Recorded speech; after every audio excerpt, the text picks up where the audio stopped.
So welcome everybody to our podcast series, Leading in a Climate Changed World. And today it's a great pleasure and privilege to be talking with Thomas Hübl. Thomas is a modern mystic, a spiritual teacher whose work integrates the core insights of the great wisdom traditions with the discoveries of contemporary science, illuminating both with his profound understanding of these. His teachings offer a unique approach for living as a mystic in the marketplace of human activity. His work combines somatic awareness practices, advanced meditative practices, a sophisticated analysis of cultural architecture, and transformational processes that address trauma and shadow issues. Thomas's teachings aim to guide practitioners toward a deeper level of self-awareness from an ego-centered worldview to a life of authentic expression, service, and alignment. And since 2004, Thomas has been leading workshops, multi-year training programs, larger events and festivals.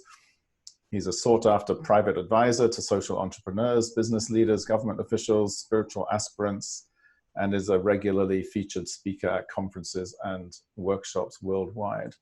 So huge thank you and warm welcome to you, Thomas. Thank you, Robin. Happy to be here. And maybe we could start with a look at what is the climate emergency? What is it a symptom of? I mean, we talk about it, we see facts and science gives us data about it, but what is it really showing us around the nature of how we experience reality at the moment? I mean, maybe we start with the fact that everything's changing in life all the time. So there are all the time movements, and I think intelligence is like the fluid adaptation to that process of change. So on the one hand, I think change is always like something that might be challenging for us, because I believe a human being expresses three forces, or many human beings or systems of human beings express three forces. So one is aspiration and evolution. So there's a natural drive in everyone to be creative, to be innovative, to be part of an evolving, developing world. And that part of us makes us deeply happy when expressed. That part of us might make us deeply depressed when buried or held back. And that part of us is the part of us that expresses creative qualities or forces, and also brings about new inventions or new solutions. And so one way to express it is to say that if a person really expresses that part of him or herself, the person would say, I'm happy in my becoming, or in developing. And that's, or I'm expressing the purpose of my life. That's basically what it means. But then there are two other forces that I think are very important in the understanding of climate change. Because the part that is happy to change and happy to be creative and happy to be fluid is anyway happy with the movement that's happening, and is very curious and interested to find out more about what needs to be changed. So we are not so worried about that part, because that part is the part that actually finds new solutions, and that's exactly what we need now. And that part often is kind of buried under, or at least sometimes boxed in, the other two forces that we express as human beings. One is creating habits. It starts with biological habits, that are also very positive, because it's great that I don't need to learn to walk every day. And once I learn it, it stays in my system and it becomes a wired network, and I don't need to try every morning again to learn to walk. But there are habits that in our development we implement them during the time of our development, that actually reduce the power of the fresh, the creative, the innovative part of ourselves, because our lives tend to become habitual. So on the one hand, that creates structure. On the other hand, it creates repetitive ways of doing things that we get attached to, and it's a bit harder for us to change.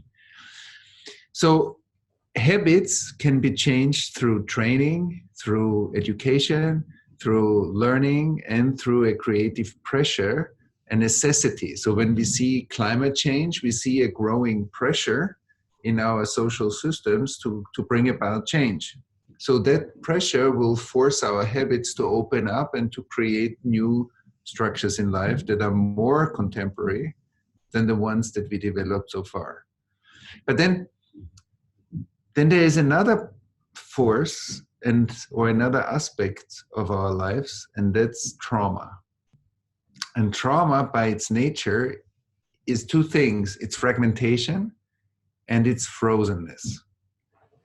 So when a person goes through an overwhelming experience, either while we grow up as kids or as something happens to us, so my nervous system has the function to split off the part that is overwhelmed and full of noise. It's like you hit the mute button on like a crazy TV moment, and suddenly the movie is without sound. And it becomes very quiet in the room. But the movie is still going on. There's still the same craziness, on your screen, but you don't hear it. And in the trauma zone, you don't feel it anymore. You literally reduce one part of your nervous system to shut that off in order to survive, in order to stay functional, in order to go through difficult and overwhelming situations in a better way. So it's an intelligent function. It's not something that is bad. It's actually a good function in that moment. But if it's not being integrated again, it creates symptoms. And one of the symptoms is a kind of a rigidity to change, because trauma is frozenness. So trauma doesn't want to change. That's its nature, because it has been overwhelmed by an overwhelming change experience. And so sometimes when we listen to the climate discussion, we listen to the mixing of the two forces that I mentioned now, that because we can work on the habits of cultures, we can work on the habits of us as people, we can work on our own habits and in our communities, teams, organizations, institutions, societies. And we can do that through education, training, and also like through the push that life gives us to change. But then not all what we see is that we are too stupid to change or too lazy to change. Sometimes there is a kind of a dismissive tone in why our societies are changing too slowly. And I think sometimes we really miss that trauma is a factor that cannot be pushed to change. Trauma needs to change through care, presence, and relation. And because that's what's needed in order to release that frozen part. And a trauma is like a prisoner of time. It's stuck in time and it cannot get any updates from life. And on the wider picture, we, like countries, societies, areas of the planet, went through a much more kind of forceful traumatization through wars and large-scale events that really left some collective scars. And those collective scars, like, they are resting in our subconscious, waiting to be released, and they only show up through symptoms.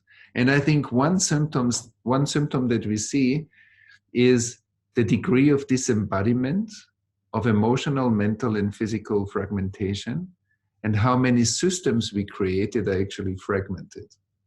And all of that together, I think, creates a world at the moment with the rising world population, with technology, modern travel, modern lifestyles, and the reduction of our ability to adapt is, I think, what we see at the moment, that the biggest, so the global symptom is actually coming back to us in the form of climate change. And I think we have to get the message without ending up in a kind of a crisis emergency moment where we, through the pressure and stress, try to apply old tools to fix the problem. Because with the old tools we got so far, that's not going to help us. Maybe I'll stop here but I think it's a collection of some factors that I talked about now. Yeah, thank you. And so you mentioned a number of the causes of the trauma. So it sounds like what you're saying is that there's a global trauma, there's a collective trauma, there's individual trauma, but there's a kind of global trauma that makes it very hard to address or even to feel fully the reality of what is being experienced in the world, and how the urgency is sometimes gets in the way of the care, attention, presence that you talked about.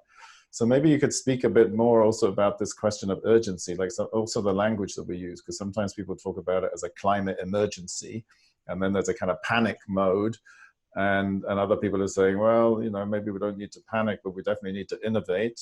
So how do we balance these things? The science seems to tell us we've got 10 to 12 years to kind of bend the curve of emissions, but we also want to innovate and be spacious to do that. Yeah, I think you said it. Like, first of all, we need to understand the structures, natural structures in our systems, bodies, emotional systems, hormone systems, all kinds of feedback loops within our physical selves, and also the nervous system wiring. They're supposed to be fluid structures, stable and adaptable. When we are hurt, those structures become rigid. They become like ice, like pillars made out of ice. And those structures, they look much more rigid, so they are not able to be in the fluid movement of evolution. And so when the healthy part of us feels the necessity to change or needs a different feedback update with its natural ecosystem, so it's going to do that naturally. That's what we call response ability. The ability to respond to my life's circumstances. And nature is part of my life circumstances. So and we call it, if my emotional and physical and mental self is open, if I rest in a state of vulnerability and relatedness to life, when there's a need to change, I will change my life accordingly. But we see more often than not that how as human beings we tend to hold on to old things that are outdated because we are actually afraid to change. So change in the rigid structures brings up the fear that is part of the iced over parts of our lives. And so responsibility means that I need to be able to experience whatever my society that I live in, the state of the natural environment that I live in order to change my life naturally. Then it's not a moral implication. It's a natural wish because I feel I care. But if I'm numb, I won't care because I don't feel. Then I need to read in the paper, oh, I have to do this and that, or we should be doing this and that. And then the adoption process is way slower, and rigidity always needs a crisis to get opened up. But when it gets opened up, it breaks. So this means that it causes a lot of collateral damage. So we understand dynamic structures, rigid structures. Dynamic structures change through the evolutionary pressure fluidly. Rigid structures, there's a lot of like water that pushes against the dam, and then one day it breaks. But once it breaks, it creates a lot of destruction. And so what we see at the moment is, of course, both. We see the natural impulse to change. Many people are getting it, and we want to change stuff, but there's still very big structures or power structures or governmental structures, whatever, that the change is too slow. So the human system within the wider ecosystem, which are not separate because nature is part of me. So the nature inside of myself is either something that I feel or it's something that I don't feel. So it looks like nature is around me. But my body, the water in my body, the carbon, the minerals, the metals, everything in my body is planet. And even the distinction that many people make is like the human beings are on the planet. That's already a function, I believe, of collective trauma. We're not on the planet. We are part of the planet. We are an interrelated system. So it's not the story human beings are destroying the planet is only partly true. Of course, that's what we create, but we are also the planet. And I believe that distinction, that we keep and perpetuate that distinction, is already part of the problem. That's already part of why we are not able to change it easily. And so that's one thing. And then there's another thing I think in our development that is important. Groundedness, like a full experience of my body, an experience of my emotional landscape, being in tune with the rhythm of my life. These are very important functions. When we are hurt, or when we are walking on a carpet of fear, so when we carry a lot of fear inside, we usually tend to run faster than when we are in our natural inner connection. So a person that feels him or herself and is grounded will work, live, act, speak, do the things that he or she is doing in synchronization with that inner flow. And that inner flow is in synchronization with the bigger system. But if we are not really connected to ourselves, or if we carry a lot of fear inside, we might act faster. We are kind of in a hurry. We are constantly running. And we created, I believe, a business system that is running too fast. And that's why running burns more energy than actually is needed. So when our lives are based on fear, we will be ahead of ourselves. There are many people that want to be more developed than they are. Why? Where does that come from? That option that I should be ahead of myself. Why would I live outside of myself if I can be here? So a person that is synchronized inside will know, okay, that's my current state of development. That's the aspiration or the path that I have in front of myself, but I am here. I don't need to play that I'm more than I am. So, but like the synchronization with oneself is very important. So now we are coming into more like a crisis-like moment on the planet. And all these factors are super important, because if I respond to the climate emergency or the climate change from a place of vulnerability and openness and fluidity, I will naturally be very interested in it. I will naturally tend to make my contribution. Nobody needs to save the planet, but all together we are becoming the answer to climate change. But if I'm more scared or afraid or traumatized, it might be that I approach the issue just mentally, or I will actually put on the brakes. I will shut it down. I will not hear it. I will say I get overwhelmed. I have a busy life. I cannot take care of this. Or it will really scare me and I'll become indifferent and I will not feel. And so I believe the wise aspect of leadership or global leadership or climate leadership is to understand these three forces. The part of us that is naturally developing, the part of us that creates habits, that needs education and needs healthy evolutionary pressure to open habits into new structures of consciousness that are more adaptable or more suitable than the old ones. And then there's trauma, and we have to understand, I believe, more the dimension of trauma and how big that dimension is, especially the collective dimension. because all of us have been born into a traumatized world. We don't know the world without it. Everybody.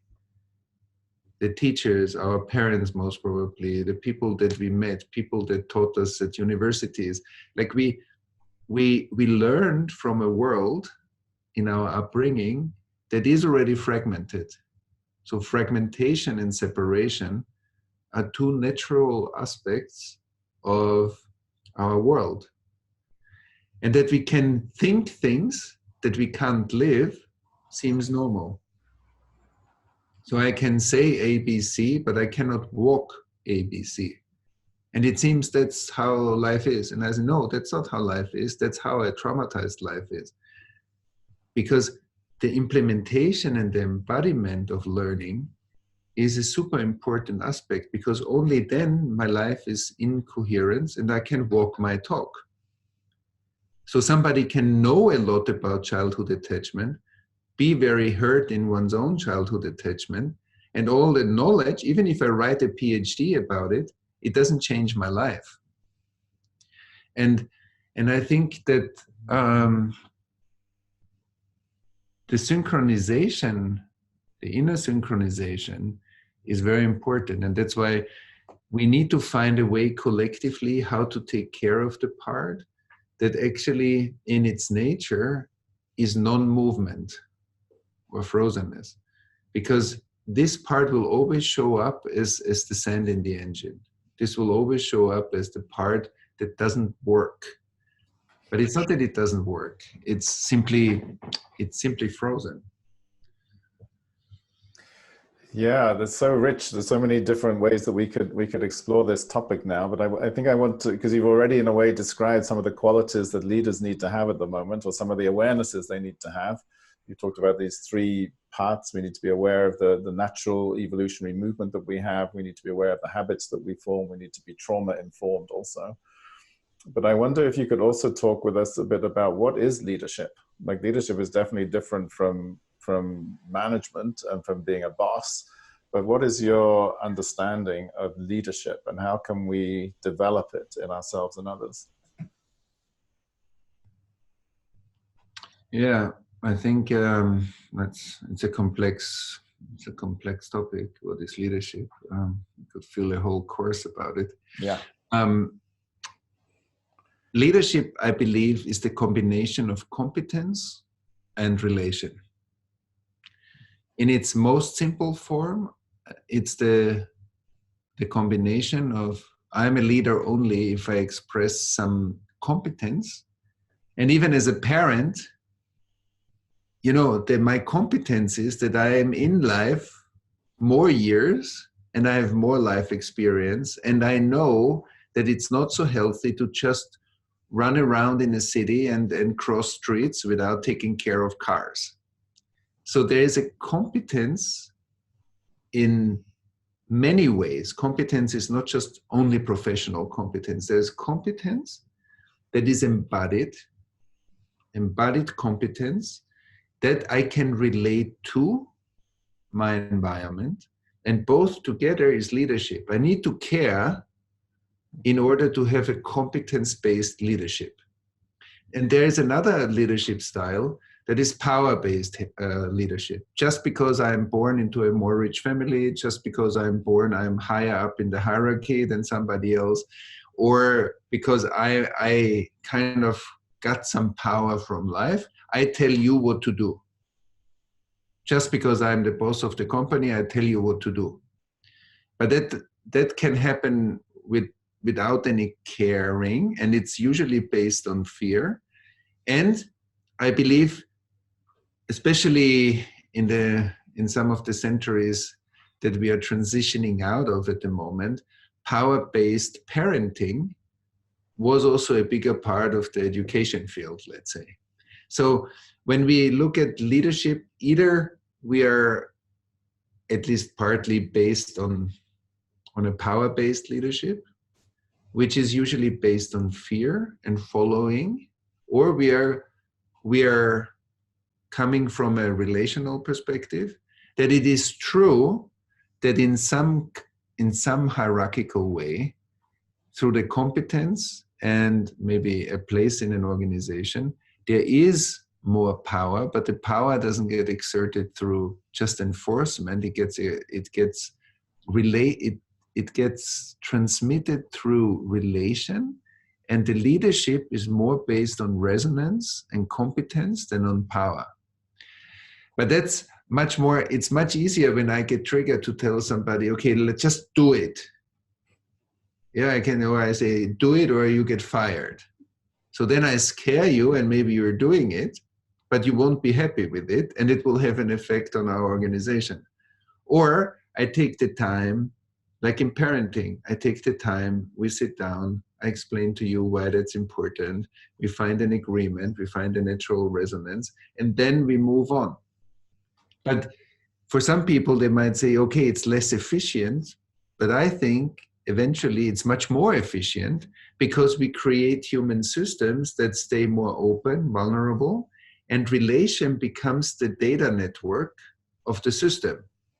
But we have to invest something in it, and we have to heal the wounds and the bruises of maybe our power-based education that we went through in schools with our parents.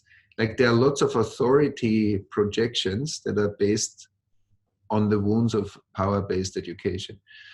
And so that's why I'm saying there are many more aspects, but if we break it down to the most essential, I need a competence that makes me a leader, but why else would I lead something? I am stepping onto the stage of leadership because I have something to offer.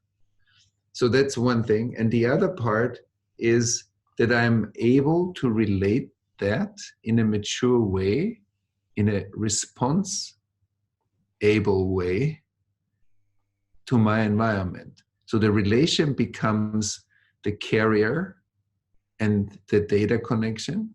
And the competence is the expression of why I am in a place of leadership. And so that's the starting point. And then we can refine, these two aspects into many, many other aspects that are needed to be a leader and eventually become a wise leader. So to be willing to be curious, to be willing to be courageous and explore challenging situations, to look at my own triggers and shadow aspects and traumatizations in order to open myself up more and more to the world, to be able to become the voice, like I am of service of a system. I become the voice of a system, not I'm leading. Leadership based on separation is usually based on power. Leadership based on interconnectedness is based on relation.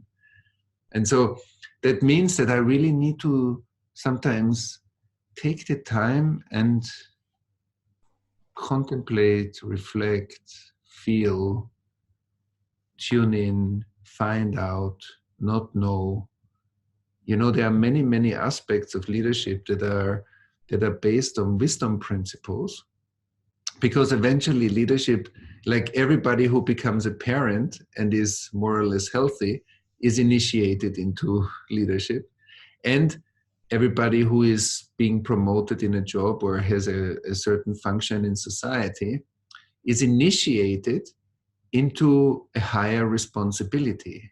Like leadership comes with a higher responsibility, because in more powerful, let's say, positions in society, we can also create more damage.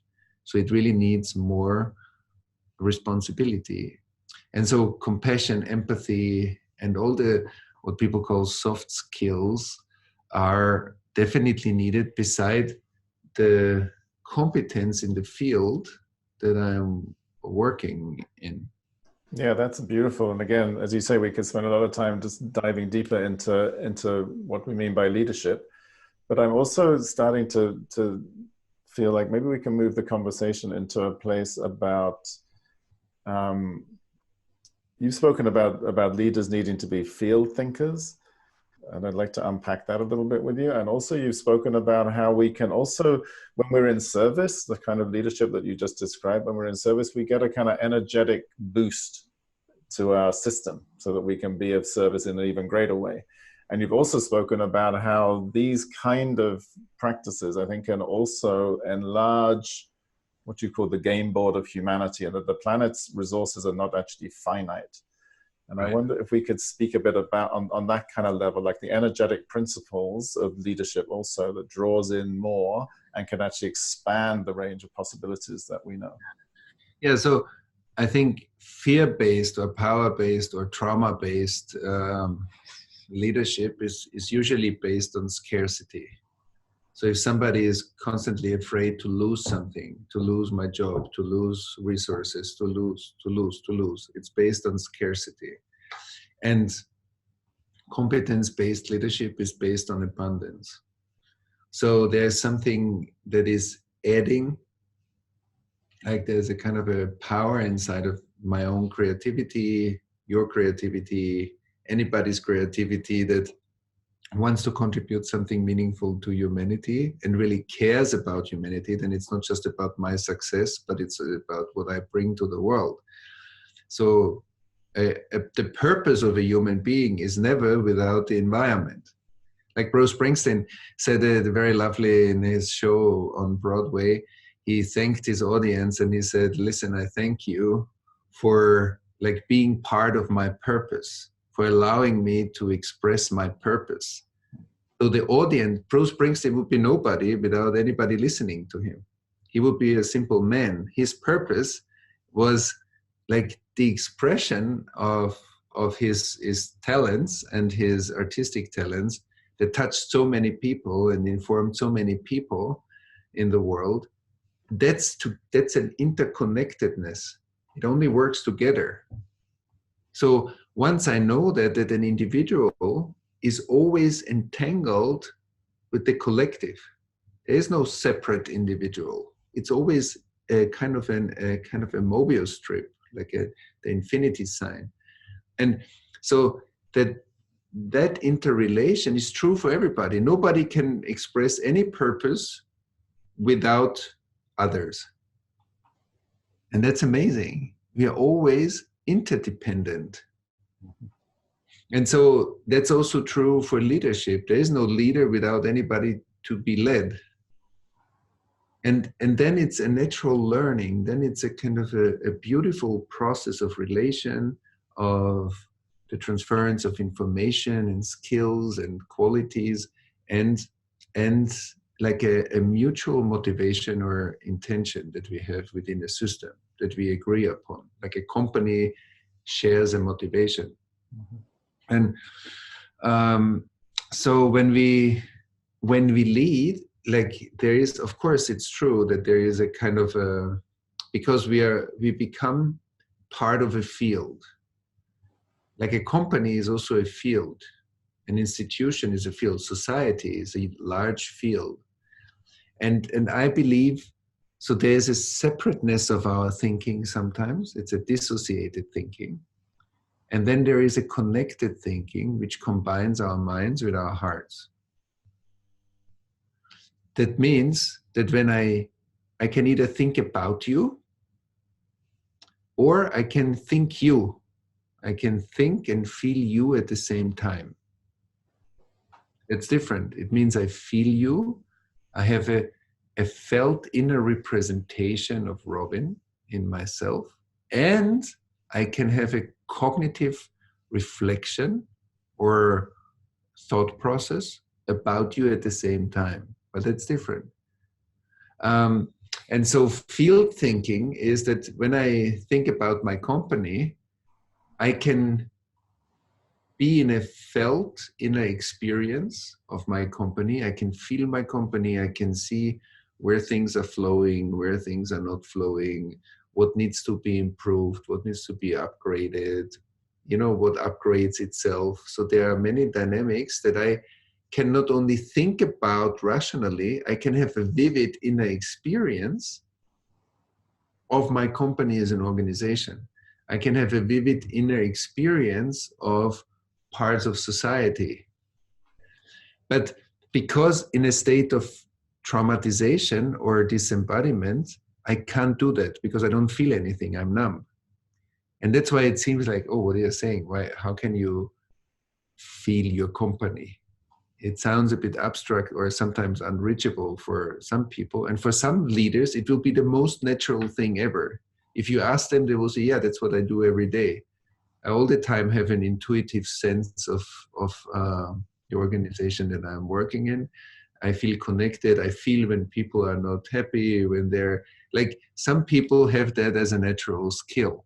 And I think some of the more successful people, they feel their markets. They feel what to invest in, what not to invest in, where to go and where not to go. Like there's a felt inner experience of, okay, this is the right thing. It's very much, even if we think we are in such a rational society and that our Google Sheets and our Excel sheets will run the show, but I don't think that's really, that's only one part. It's an important part, but that's not what runs the show. What runs the show is that I say I feel this is it. This is what we're gonna do. And I think for many people, that's when they really explore how they get to decisions, they get through them via their intuitive sense. And so I believe that the inner synchronization of a leader is very important. Like that I rest in myself, that I have an emotional openness. This makes me also be reachable for people I work with. It makes me emotionally connected. It gives a warm feeling, a feeling of hospitality, generosity, a feeling of availability and not being removed or distant, but to be engaged. And that creates kind of a closeness. And I believe that closeness is what creates a strong group motivation, that we feel we are doing something together. And so I think that's what you, just to also talk a little bit to the field thinking term that you used before.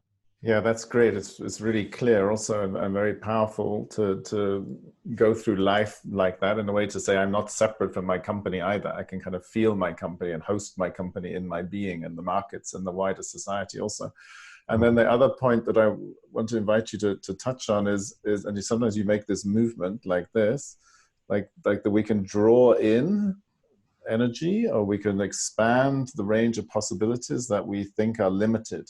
And maybe you could just speak a bit to that, also to this, to when we're of service and we receive a kind of energetic boost in our life because we're in service. What's happening there? What's the kind of mystical understanding of those principles, and how can leaders also rest in that awareness? Yeah, they're like in the mystical understanding, or in the kind of inner. Mystical means the inner core of some of the wisdom traditions. We look at it, first of all, that trauma comes with a sense of scarcity. Something's missing. And since we more and more know and understand that trauma is a transgenerational phenomenon, so it's being passed on from one generation to the next, family systems that we grow up in have a certain sense of limitation or scarcity. So if 3 kids grow up in a family system and the parents are not able to really hold the 3 kids as 3 kids, so there will be kind of a sense of scarcity. And that sense of scarcity becomes an internally wired reality.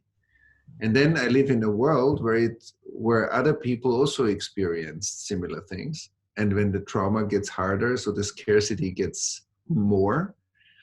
So I believe we are sharing a world where at least a certain degree of our culture shares an inner state of scarcity. And that scarcity comes with the feeling of we don't have enough.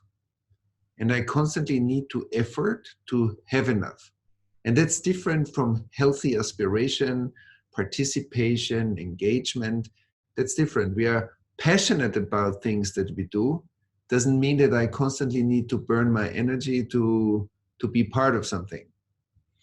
And so the scarcity, on the one hand, might create the feeling that we are in a finite world, and that finite world determines our future.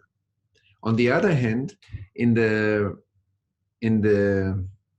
more contemplative traditions, we know that, for example, our nervous system, when we go into a more spacious, a more connected inner state, and we learn to listen to it. Otto Scharmer, for example, in the Theory U, talks a lot about it, that when you go into states of stillness, you touch highly creative inner states. And those highly creative or innovative inner states show up as impulses, as ideas, as solutions, as innovation. And they allow us to get out of our busy mind, where we think often binary and in either or, should not, is it good, is it bad? And we go beyond that in ourselves. So to come to an inner environment of spaciousness that transcends those dualities. And then there's often a feeling of high creativity. And many of the wisdom traditions talked about that. And when we touch those highly creative states, or some people have the feeling it flows into them. Some people feel that it's something that they experience in the depth of their heart. That's the abundance of life. That's connected to the force that drives the universe. Because the universe is in move, everything's moving. Since the universe is an expanding universe, everything in it is moving. Otherwise, no expansion. So if everything is moving, my deepest nature is also movement, because I'm also moving. And when we contemplate our perception, then we see everything we perceive, think, feel is constantly moving. Nothing is ever fixed. And some things are moving slower. Like, it's great that the table underneath my computer is moving very slowly, but even the atoms and the molecules and the particles of the table are moving. And so when we touch those inner states, we actually touch abundance. And how often have we seen in human history that we hit kind of a seeming dead end? Like, there were major challenges that humanity went through already. And some people came up with creative solutions that kind of changed the course of a culture, of an area in the world, of humanity. And that's why I believe the more we make this a resource, not only can we transcend slowly the trauma scarcity, but we actually can experience how it would be to have a life that is shared by people that are generous. Generosity is something, you need a source inside in order to be generous. Otherwise you'd say, listen, I don't have enough myself, so I'm careful of what I give. But people who are generous inside, they give appropriately, because it doesn't make sense to throw everything onto somebody. But there is a sense of creative abundance, and that becomes a home. Yeah, so I think that creative abundance is what wisdom traditions spoke about, or speaking about, and the more people become like wells, like we're, water wells, so we have more and more energy that enriches the system that we are living in. And creativity is one way, or innovation is one way how to call that phenomenon. But it happened over the course of thousands and thousands of years all the time. Evolution and growth of life is based on abundance. There's something new, like something new is being born. And that's a beautiful process. Yeah, it is. And is that hope? Is that one of the sources of hope? Or maybe we could close with a reflection you might have about hope, optimism. It's part of the dialogues that I've had with many people in these podcasts is about what is the nature of hope, and is it useful to be in a place of hope, or does that mean we're not really present with the reality that we're in? Yeah, that's true. Like, we need to discern two levels of hope. And it's very important to really contemplate that, because it's easy, they get easily mixed. Am I hoping for a better world because I don't want to be here? And not wanting to be here is not just that I'm suicidal.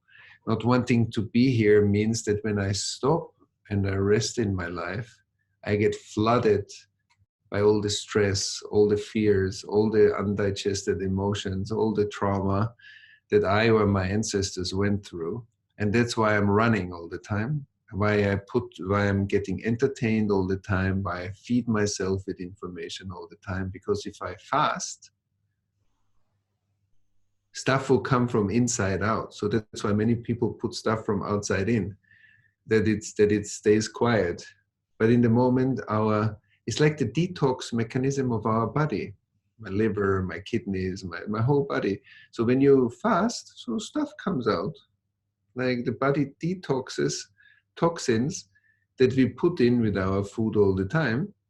But in a state of fasting, the body actually loves it, because it's something that can release, like it's a time where we can release stuff. And so there is a sense of hope, like that I aspire to when I don't want to be here. I'm constantly imagining like a better life, but actually the issues in my life I have because I'm not really present and grounded in my life. I'm constantly running away from my life and my past. And then there's the other hope, which is, as you said, a grounded sense in the driving force of life, in the sacredness of life, in the sense of being alive. And the sense of being alive is inspiring, it's charismatic, it's vitalizing, it's creative. Like that's how we feel when we have creative moments, or when people feel they're in a kind of self-authoring, creative participation in life. Then it's a sense of expansion. And whenever you have a creative moment, you naturally feel vitalized and energized. So that's a sense, that's a deeper connection to the sacredness of life itself.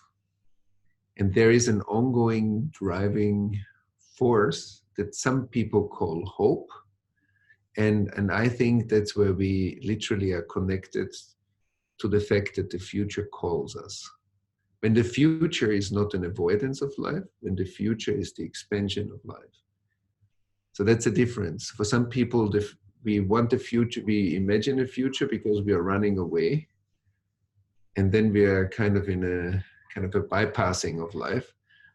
And that's what we call hope, because we need to hope for something because we don't want to look what's here. And in a state of presence, the past and the future are enfolded. So the future is already here and it's calling us. And it appears to us as insights and solutions and innovations. And I believe if we call that hope, so then I think that's a very positive version of hope. Yeah, it's beautiful. It's a lovely note to close on. Also, the sense of the future calling us and resting in a grounded connection to the sacredness of life, and that's the source of life and the creativity that brings, and that's really the source of hope that we can carry forward. So, Thomas, maybe one last question is about a phrase that I've heard you utter, which is that the planet's resources are not finite. And I think it would be great to bring us into an understanding of what you mean by that. So the fact that we are part of a creative process means, I believe, that even scientifically, when we look at the world, there's philosophically, it's a good conversation to explore scientific breakthroughs, exploring what was there before and we just didn't see it, we didn't feel it, we didn't measure it. Or is it that plus that constantly new things are being created, that are emerging, and that we find out about as well? And so, in my understanding, the world, because I don't see human beings separate from the planet. I believe my body is the closest part of nature that I am related to or relating through. That means that in an inner state of coherence, in an inner state of interconnectedness, we can feel connected to nature through our body. And if we are hurt or traumatized and disconnected from our body, then we can't feel many things. So they look out there. They look like as if they were out there. So the tree is out there. And that's a very different experience than the tree is out there, but interrelated to the tree in here. But that's not often how we would phrase our experience. So the contemplative practice helps us to open our inner world to that kind of state of interrelatedness, or Thich Nhat Hanh, a famous Buddhist teacher, calls it interbeing, that the sun is not separate from me experiencing the light and the warmth of the sun. Like we are one system.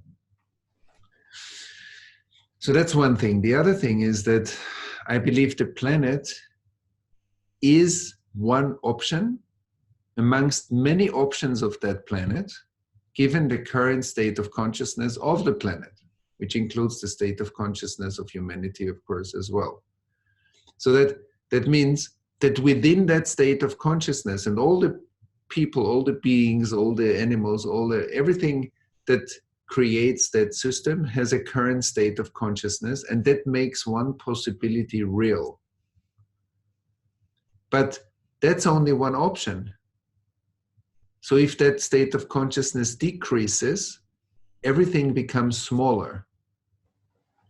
We see this in the development of human beings, when we come into deeper crisis situations, higher functions, younger functions of evolution start to disintegrate and give way to more primal functions of survival, of egoism, of self-centeredness, of how do I survive better, even if the tribal survival instinct that we support each other is a helpful tool, so I will support the community in order to survive better.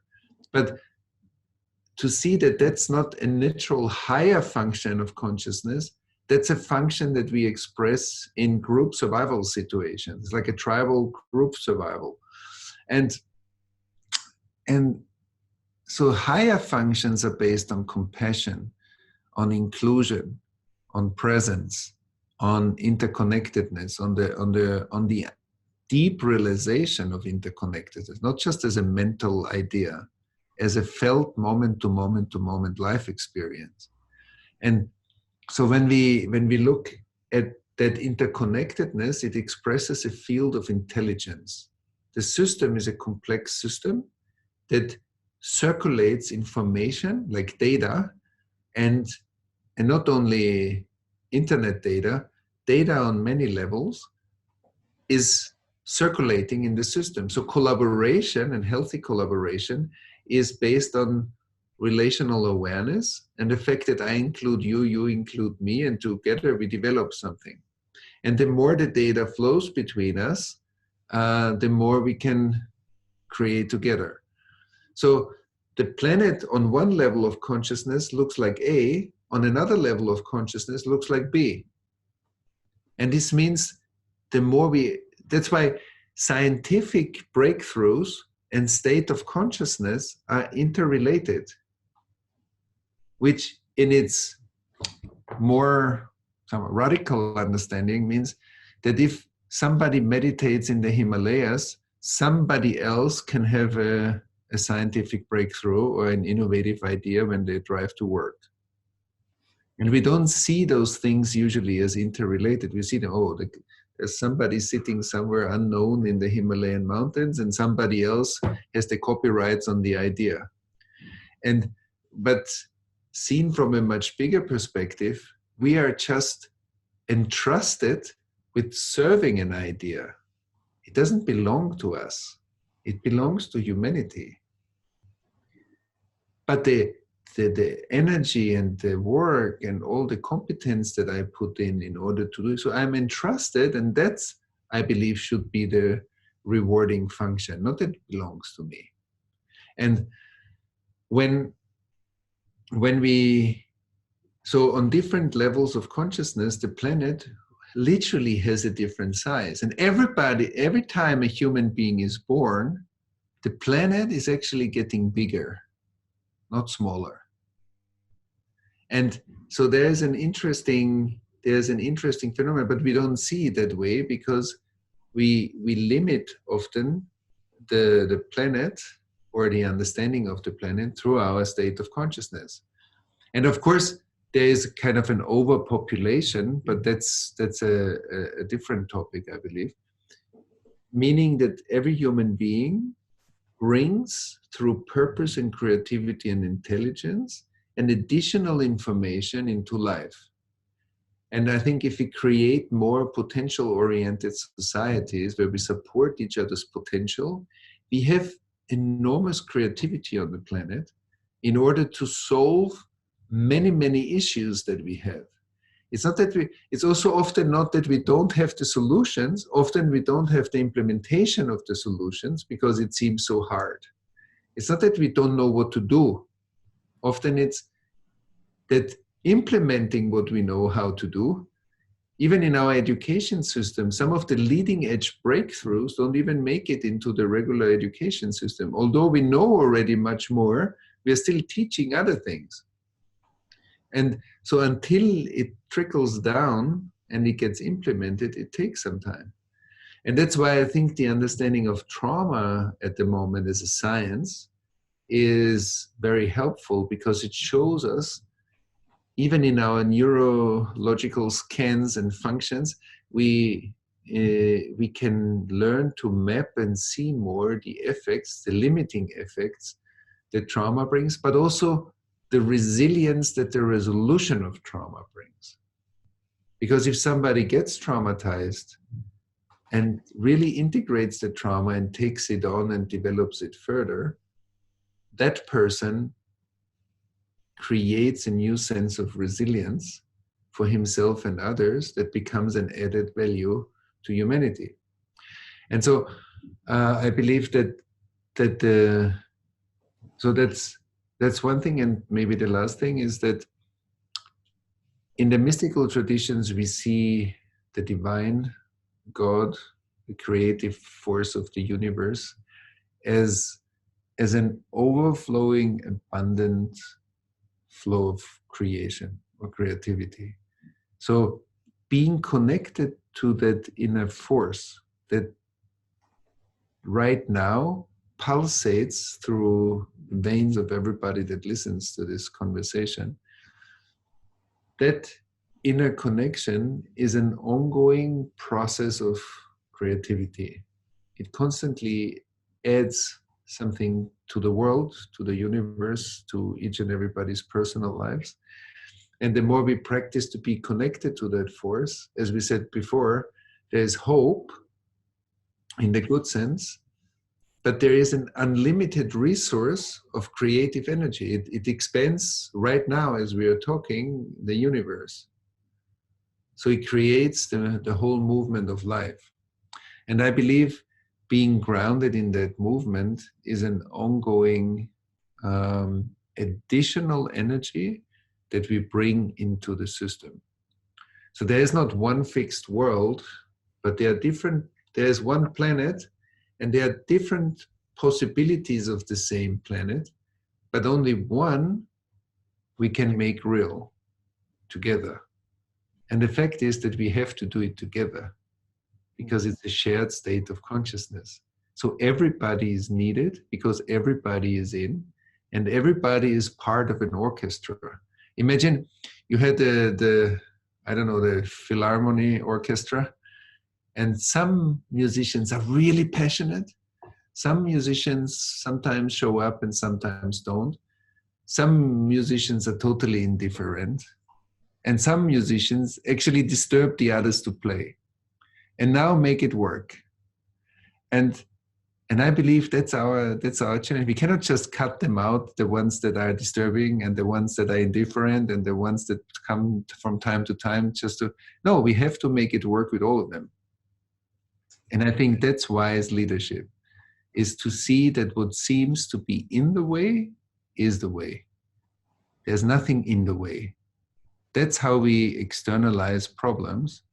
That's a basic trauma function, to say this weakness is in the way, instead of what I experience as a weakness is actually an intelligent function that I don't understand, that I lost the capacity to listen to in myself and in others.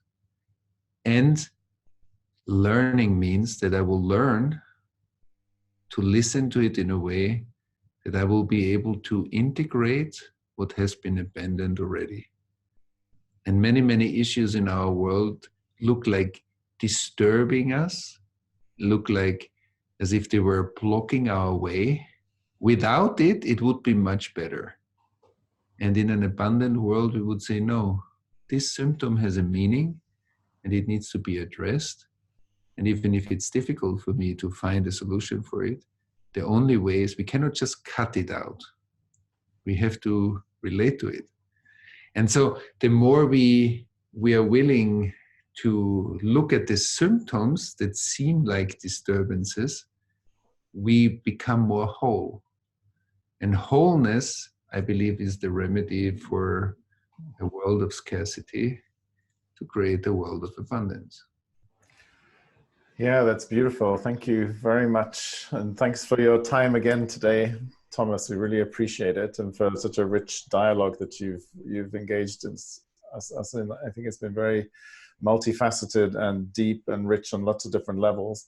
And I also want to appreciate your work in the world. I think you bring this metaphor of being a mystic in the marketplace, and that feels very much the call of our time. So thank you for bringing that. Thank you for embodying it so wonderfully and powerfully in the world. And we wish you every success going forward. And thanks again for your time today. Yes, and for you too, Robin, for your work and your life. Thank you.